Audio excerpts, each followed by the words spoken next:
Do you know your name?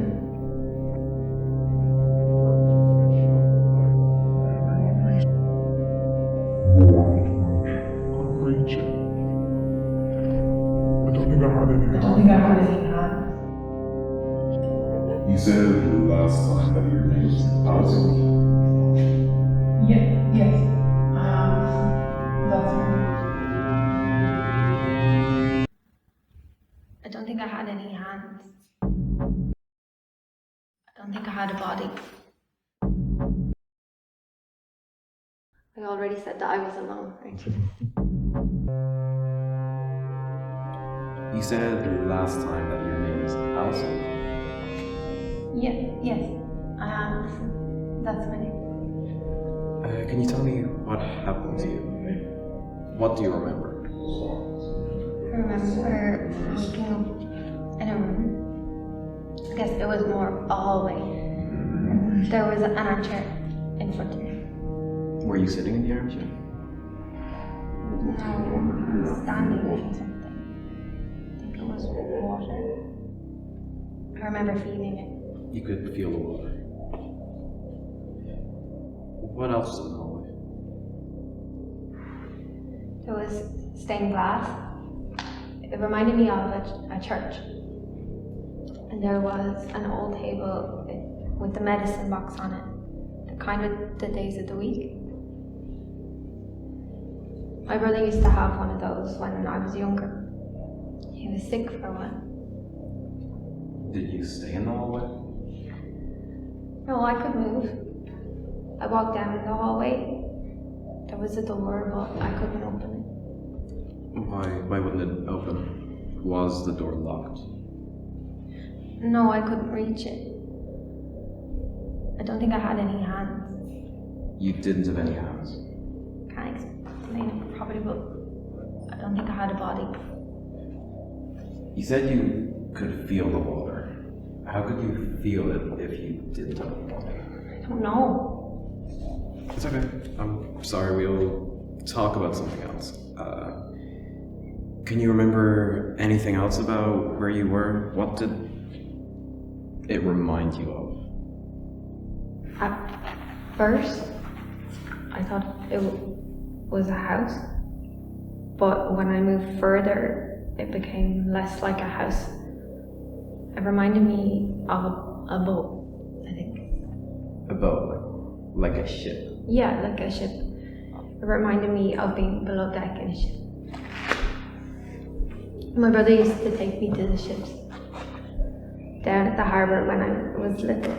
And the sailors used to let me on them, and I pretended they were mine. I used to want to be a sailor.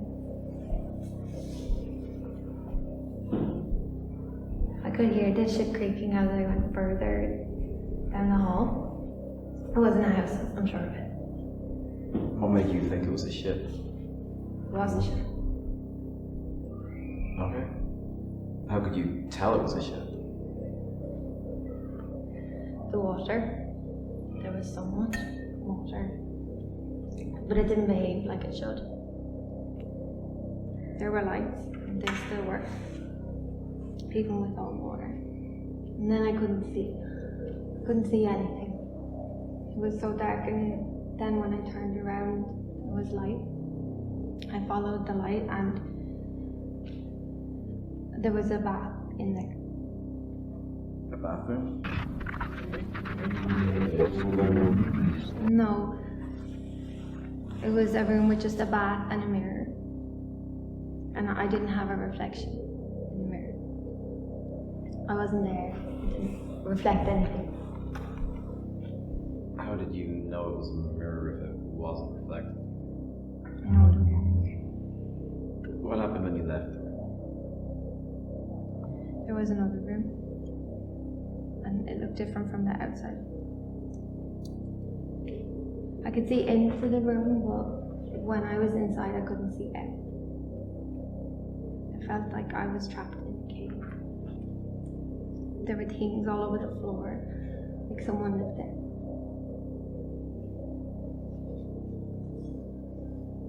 Did you see anyone else there? Were there others? No, I was alone. What else was in this room?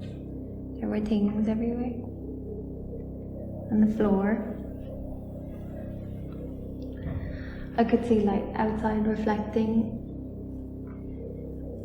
There were bird cages hanging from the ceiling, but there were no birds. Could you hear anything? Talking? Did anything speak to you? No. I already said that I was alone, actually. What could you hear in the room? I told you. All I could hear was the creaking of the ship. No, there was something else. It sounded like electrical interference. Electrical interference? Yeah, it was a quiet sound. But it was there. It sounded like the noise from television.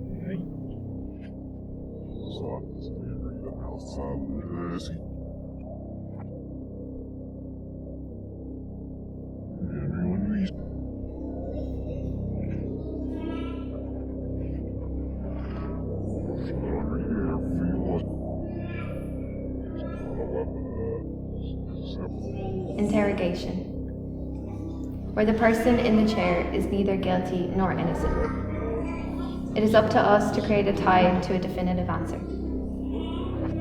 It is a little known fact that most forensic science methods are unreliable and that they lead to many wrong convictions.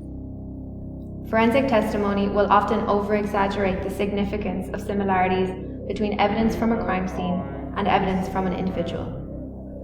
Implications. What has been implied and what is the actual truth can often be misinterpreted.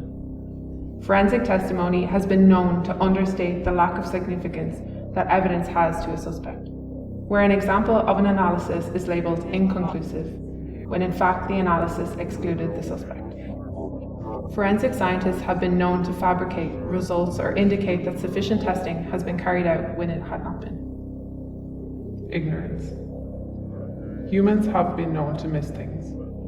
In these instances, there is always a chance human error is going to occur. The body is not a machine. It is made of many intricate parts that naturally will lose effectiveness over time. The human eye is one of the most complicated and delicate parts of the body. The optic nerve is one of the most important parts of that eye. It allows the eye to function and transports information directly to the brain. When you get older, or if something were to happen to this optic nerve, you will most likely lose your vision. The Alison Assistant was created to eradicate this exact occurrence. By replacing your eyes with computer-built, artificially intelligent ones, it would assist you in being able to see again. ALISON stands for Artificial Life Implant Series, Optic Nerve. The Alison Assistants were created to function as replacement eyes.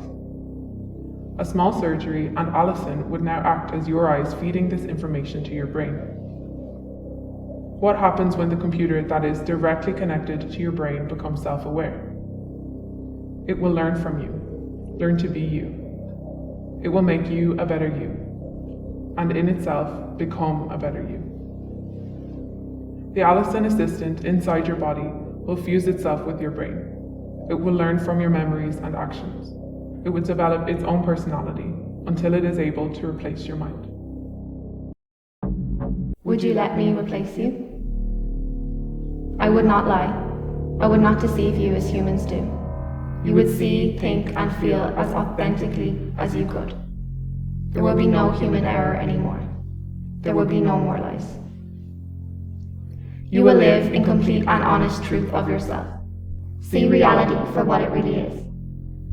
You will be perfect. Let me show you what you were created for. Let me help you. Let me be you.